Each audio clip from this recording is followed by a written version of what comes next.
Fernando Mendoza is one of my top 3 quarterbacks for summer scouting for the 2026 NFL Draft. And I'm going to tell Keith why I believe Mendoza could be a first rounder. Coming up next.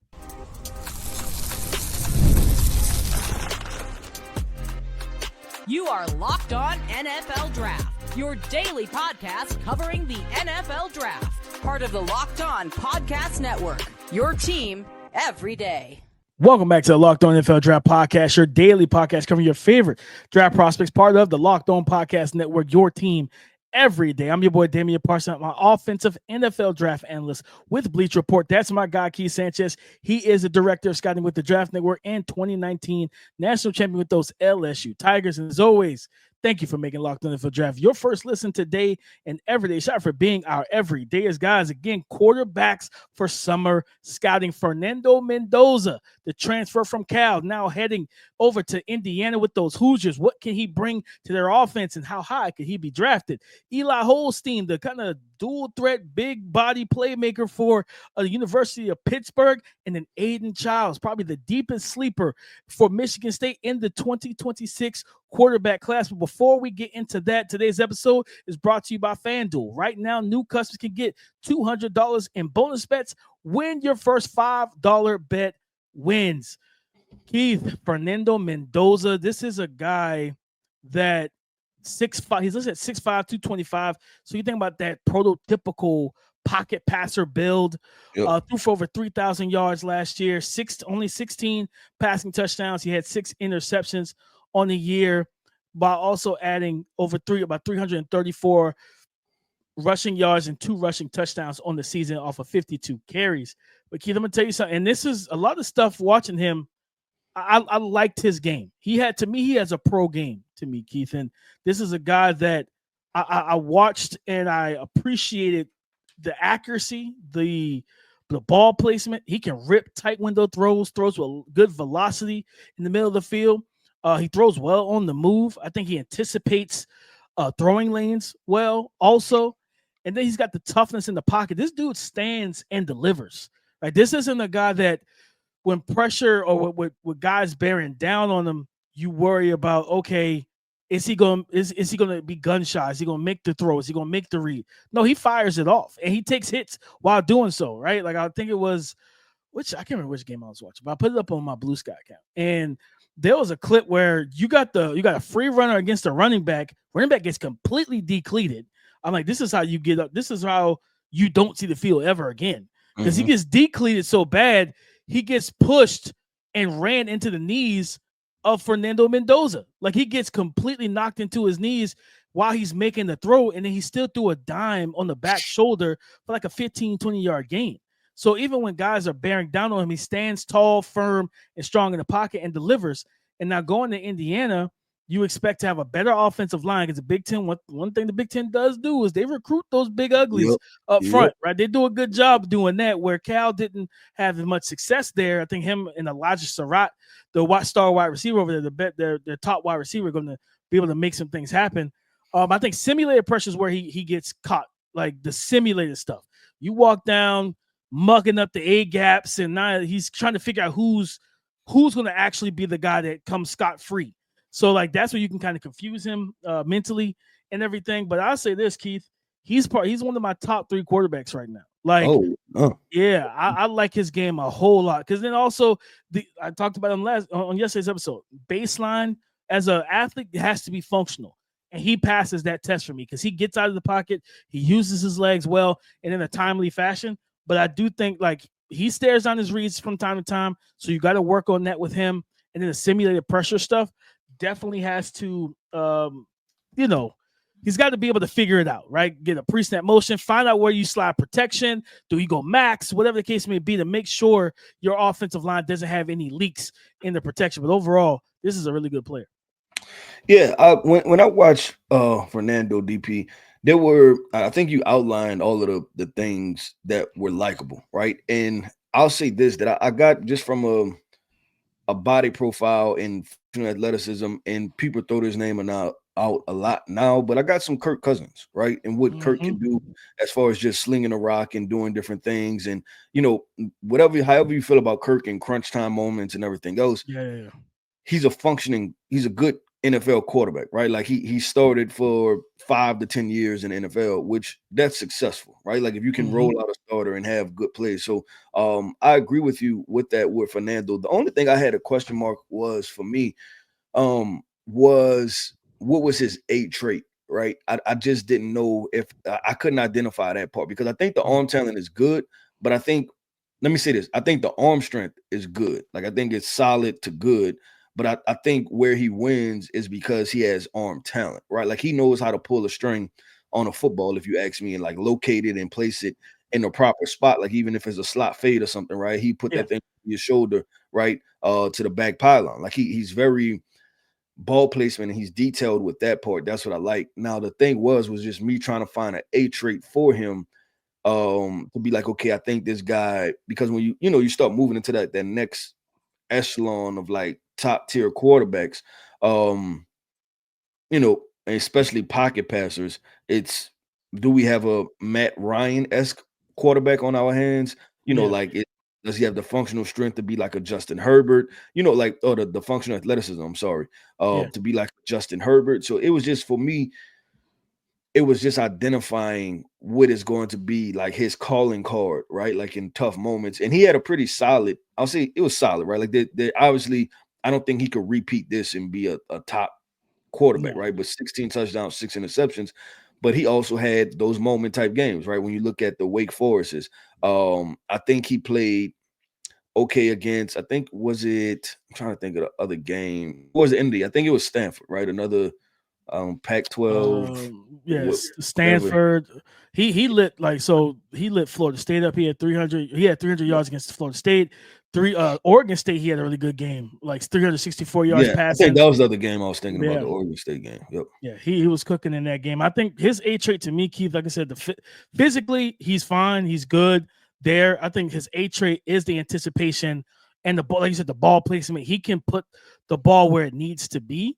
And like I said, because I think you brought up an interesting nugget, Keith, a point. The arm talent phrase gets thrown out a lot with scouting quarterbacks, and it's usually used because a guy has a big arm. Yeah, strong, but I don't like to apply that for that, right? I apply arm talent, and I try to arm talent when guys can switch up speeds, when they can place the ball in certain places, when they can change arm angles when they throw the football, right? Like to me, that's arm talent. Having a strong arm is not the same as being talented and skilled at what you do, right? Like it's like a shooter. Like there's difference between being skilled in basketball, but then having all the high upside athletic traits, right? Like there's a difference between skill. Trust me, and then as a Detroit Piston fan, I know. Okay, we drafted Stanley Johnson over Devin Booker. I know. All right. So you know what I mean? We drafted Darko Milicic over Carmelo Anthony. These are past pains that I'm used to, Keith. So I know all about what you're talking about. But I agree with you. Like that's why I brought that up, because it's something that gets thrown around a lot. Like don't get me wrong. I understand. Like the big arm does not equate to arm talent. Because like you said, being able to have full control, like just having the money to go out there and get a big boat or a jet ski and knowing how to control it to have fun with it and actually use it. It's two different things. And like watching Fernando, he has the arm talent where it's like, okay, I can rip that in cut, but I can also layer that slot fade. I can layer that 15-yard in cut where we got level concepts and we got a 7-yard in cut and that 12 to 15-yard in cut against zone. And now I get to see, okay, if that linebacker takes that 7-yard in cut, I can layer the ball right over the top of him and still protect my guys from big hits. His ball placement, like I think crossing routes, corners, like against zone, he can really light zone coverage up. He can light zone coverage up. And if you have the talent at receiver to really separate and get free, like his ball placement accuracy even down the field is good. And like I said, I want to see him I think getting away from Cal's offensive line was rough. Like he was under a lot of pressure consistently and constantly last year, and the confines of that offense and everything else just wasn't great. Like, so it's like, okay, and he was still okay against pressure, but it's more so, can we keep you clean? Right. And they didn't do a good job of that, of just keeping the defense at. That's why teams didn't mind sending extra guys, because it's like, well, y'all not gonna pick them up. So if you're not gonna pick them up, like we're gonna send them. You know what I mean? That just is what it is. And your quarterback is not the problem. It's more so your protection is. So I think for him going to Indiana, I think Indiana's going to protect him. They protected Curtis Rourke last year, who, you know what I mean? And he was lighting it up. And I think the main thing for them is run the ball, get the ball out to the receivers. I think he is a much better player than what Curtis Rourke was at Indiana, albeit Curtis Rourke was playing on a torn ACL, like a partially torn ACL. He's an Iron Man. I think Fernando definitely has a chance in the Big Ten, Keith, against some of these defenses he's going to see. He go out here and improve his numbers in his game. We can hear this guy's name called much earlier than people expect. Yeah, I agree with DP. Listen, Pitt has a little bit of a history. They have a couple first-round quarterbacks, right? They had Kenny Pickett a couple years ago. They had Dan Marino probably about 30 years ago, right? So they know how to produce a couple first-round quarterbacks here and there. Let's talk about current Pittsburgh quarterback, Eli Holstein, a guy that transferred initially from Alabama. He went to Alabama. He's committed to Alabama. Then he transferred to Pitt and put together a pretty solid season. And some people are excited about what he can do because he can flat out spin the rock. Let's talk about Eli Holstein coming up next. The NBA playoffs are in full swing, and every night delivers highlight-worthy performances, major momentum shifts, and can't-miss moments. Whether it's a game-winning shot or a breakout player, there's never been a better time to get in on the action. FanDuel makes it easy to stay in the game before tip-off and live. With player props, performance trends, and same-game parlays, fans have more ways than ever to play smart and win big. And if you're trying to win big, that means curating and creating your bets off of trends. And one ascending and trendy player right now, the Minnesota Timberwolves star guard, Anthony Edwards. He has been balling, coming off back-to-back 30-plus point games.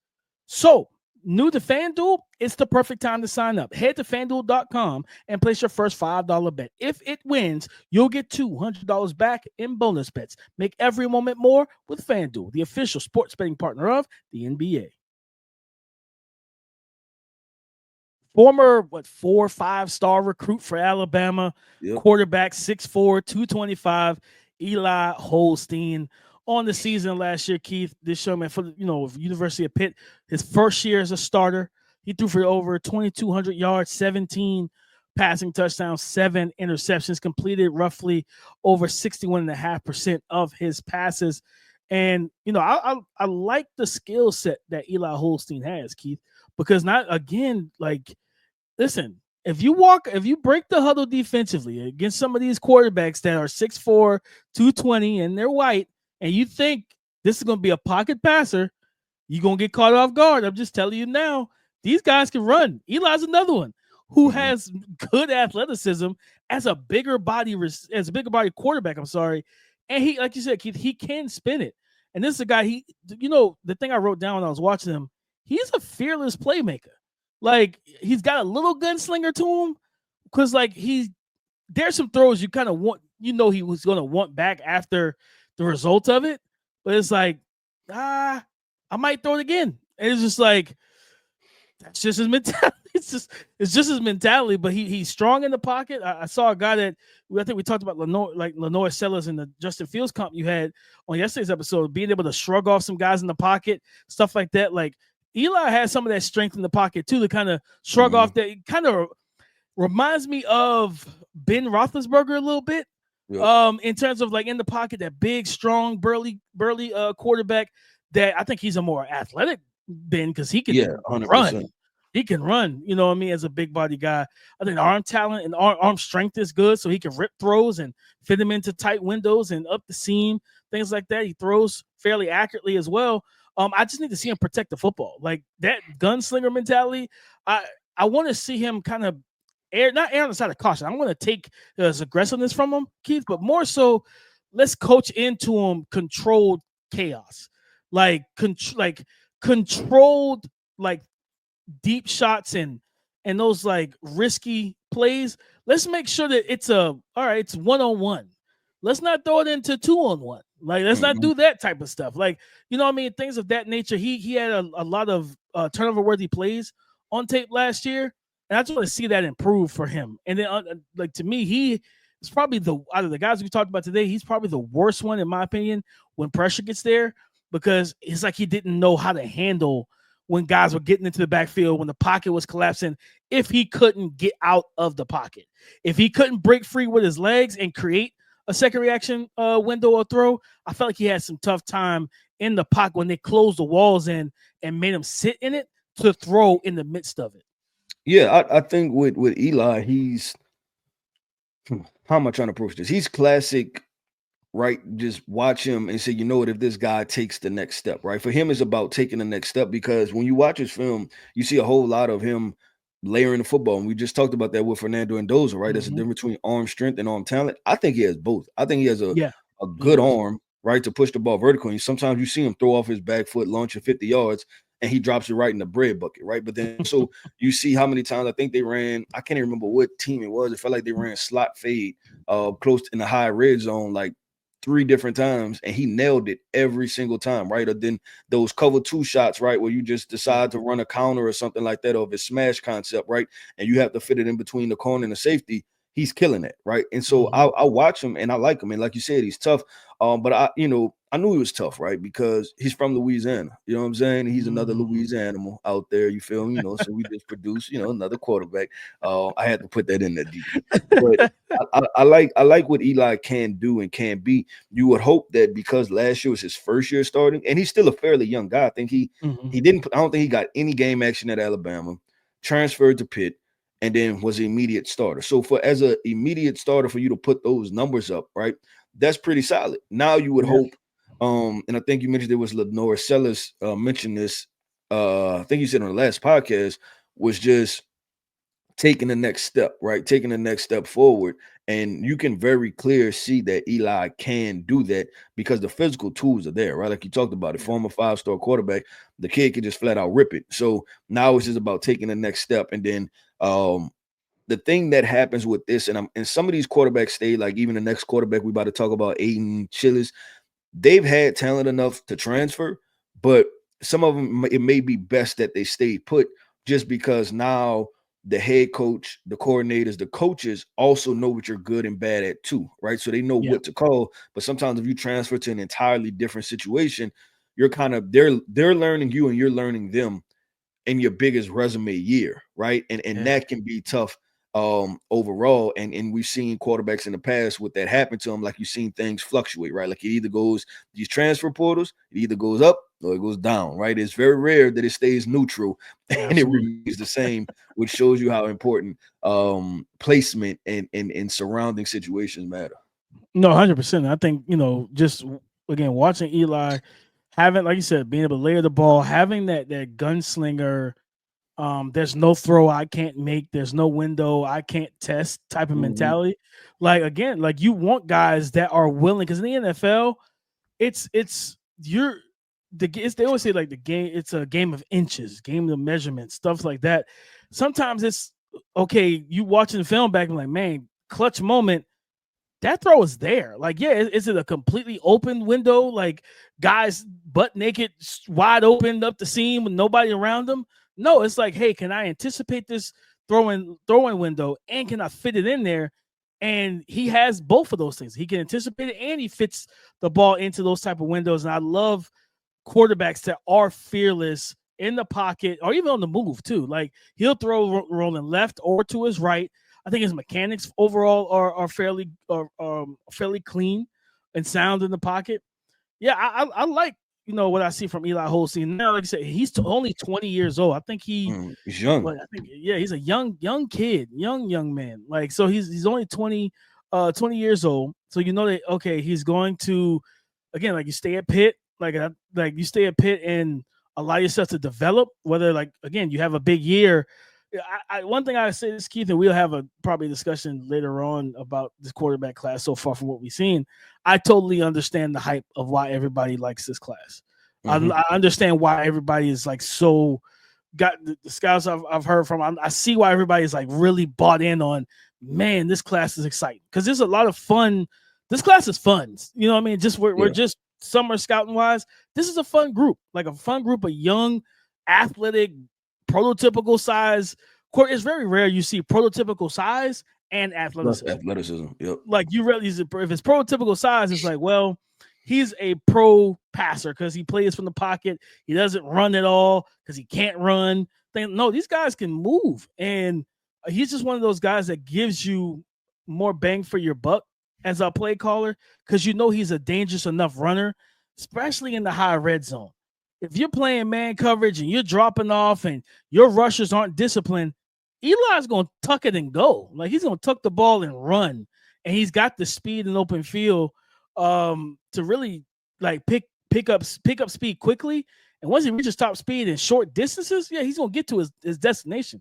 He's gonna get to his landmark. So very, very excited to see this young man. And again, he could end up going back for 2027 draft, which, hey, listen, you got DJ Lagway, you got Dylan Raiola, you have Arch Manning potentially. Like, I mean, it's that 2027 class could be another one where it's like, yeah, everybody might hate the 2025 class and then get blessed with back-to-back 2026 and 2027. Feel like, man, this is what we wanted the whole time. So yeah, shout out to Eli Holstein, man. If you have not watched him, go check him out. Again, the numbers similar to Mendoza, the numbers are modest, but I think that's more so because of their situations.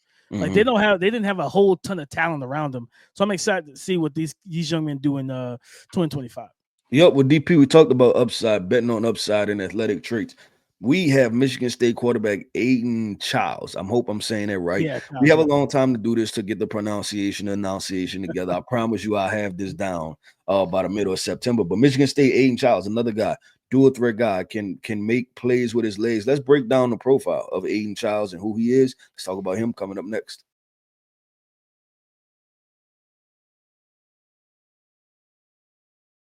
Thank you for making Locked On NFL Draft your first listen today and every day. Shout out for being our every dayers. Aiden Childs, 6'3", 215 pounds, transferred. He's a first-year starter for Michigan State, Keith. Transferred from Oregon State. I believe he followed the head coach from Oregon State to Michigan State. He sat behind our guy, DJ Uiagalelei, while he had that season at Oregon State in 2023. He sat behind him, and then he transferred to become a first-year starter. He completed 59% of his passes, threw for over 2,400 yards through the air, 13 passing touchdowns, 11 interceptions, but also added 78 carries, 380 yards rushing, and 3 rushing touchdowns. Keith, when you watched the internal tape of Aiden Childs, again, you talked about him, toolsy, physically gifted, traitsy, all those buzzwords for these type of guys. What did you see from Aiden Childs? The good and the bad. Yeah, I think I seen probably just last year. I feel like you probably seen him make every throw on the field. And because he is a dual threat quarterback, the legs are going to be highlighted. But when we talked about Kevin Jennings, that was yesterday's podcast, I think Aiden has true arm strength. He can power the football, and they've asked him multiple times to throw opposite hash 10-yard speed outs, right? And he's nailing them. So it's for him, I think.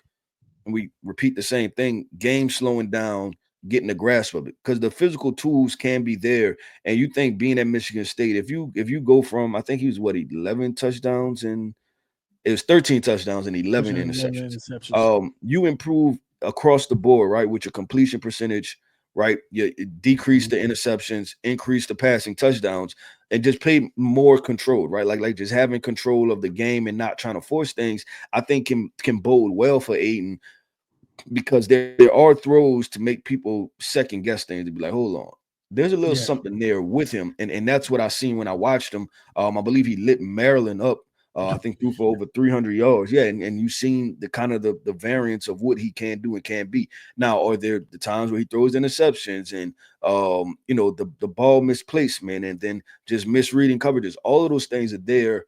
You just would hope with another year under his belt that he starts to see things differently, right? Hopefully this year was a learning year.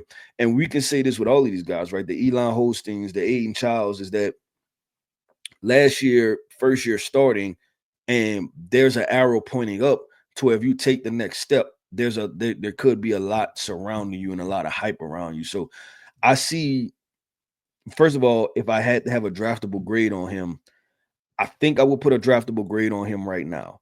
Now, the next step is the decision making. I will want to dive deep into that. And then why are you making these bad decisions? But then also, with him, you also want to identify what the ceiling is too. Like exactly what is the ceiling for him. I seen some, you know who I seen, and there's another name thrown out there that didn't necessarily play well in NFL, right? But I seen some EJ Manuel out of him with good athleticism, tall, long. They could power the football in, things like that. Like that was like the kind of upside play. And obviously EJ didn't play well. I think he went to the Buffalo Bills. But just talking about his draft prospects.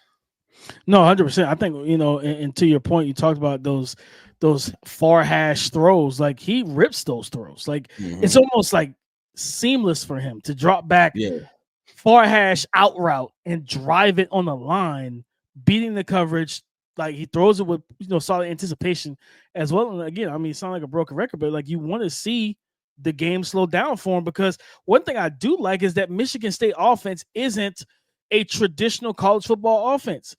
He gets under center. He gets under center, 12 personnel, runs, single back, type of runs, play action, naked boots off the play action, which again opens you up to becoming a natural RPO as the quarterback. When you're booting out, into open field and you get a chance to, okay, if they're 5 to 7 yards deep in the coverage, I can run, get 5, 6 yards, dip out of bounds. Or as a runner, though, like, because as a runner, he actually is more elusive than you would think for his build. Like he can string together some cuts, jump cut, things like that. He can make some guys miss as a ball carrier. And then, of course, you can add the QB power, the counter, the zone read. You could do all those type of things with him. But, like, you see the ability arm-wise to drive the ball up the seam between that linebacker, that zone backer, and that safety, hitting the tight ends across the middle of the field, things like that. And you definitely need to see that, okay, protecting the football. Like 11 interceptions is just not going to get it done, especially when you throw 13 touchdowns. You can't go 1 for 1 with the touchdown interception ratio. Like if you had 35 passing touchdowns and 10 interceptions, you're like, all right, that's fine. We see NFL quarterbacks who are tops in the league do stuff like that. But 13 and 11, no. Like he's got to be able to, like you said, I think he gets caught with off like post snap coverage changes, that picture changing can really confuse him. And again, he was a first-year starter, hadn't really played. I think they used him while DJU was there, they used him more as even though DJU was more of a power runner, they used him as like the QB power, like the actual running quarterback, which is like running packages and stuff like that. Where, okay, you get your run, they pull him off the field, put DJU back out there. We saw him have to make, actual steady growth through 2024 because it's like, you know what? I'm not the reserve pitcher. I'm starting the game. And I think that's going to be the big thing for him is like, like it doesn't matter how well you pitch in the first inning. It's when we get to inning 9. Do we have to sub you out? Like, are you the guy that can also close the deal? I think physically he can do that. Now, can we see it from a mental standpoint? Because I think for him it's more so there was a throw because he had some good throws against Ohio State. His numbers weren't like eye popping, but he had some good throws. Yeah. I think he was fairly. I think he was efficient. I think he was efficient. Very efficient. It was the Iowa game. That's what it was. They ran like an RPO, and he was throwing a slant off the backside, so like kind of the glance route. But instead, for me, it's like the process could lead to a bad result because he read off the RPO, the play action, and he immediately his eyes went to the slant, and the slant wasn't open yet. It was like the guy was still working to get to the middle of the field. So you got single high coverage, which is middle of the field close.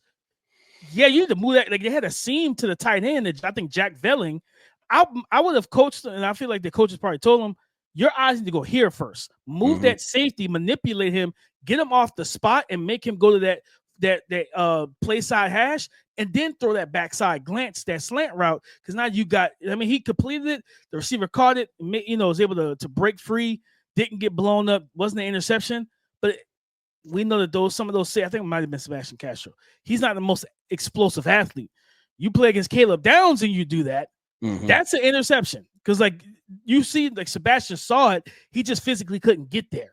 Caleb's going to get there, and then he's going to take it to the house. So I think eye manipulation, visual processing, things like that, the game slowing down, that's going to be big for him this season. And watching that development, because if he could do those things, Keith, it's going to help him out a whole lot in terms of what his draft projection, whether it be for 2026 or for 2027, whichever one it is for him, it's going to change the perception of it.